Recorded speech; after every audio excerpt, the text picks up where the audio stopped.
आज राज्य मंत्रिमंडळाने आपलं जे महात्मा फुले जनआरोग्य योजना आहे या योजनेच्या अंतर्गत 1300 आजार आतापर्यंत अधिसूचित आपण केले होते।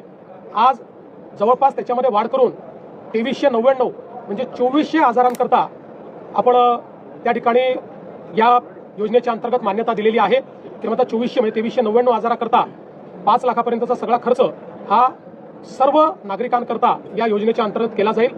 आणि काही आजार असेही चिन्हित केलेले आहेत की ज्यामध्ये अधिकचा खर्च आहे, असे जे आजार आहेत त्याही आजारांमध्ये चिन्हित आजारांमध्ये 10 लाख किंवा त्यापेक्षा जास्त खर्च देखील देण्याचा निर्णय हा राज्य सरकारच्या वतीने घेण्यात आलेला आहे।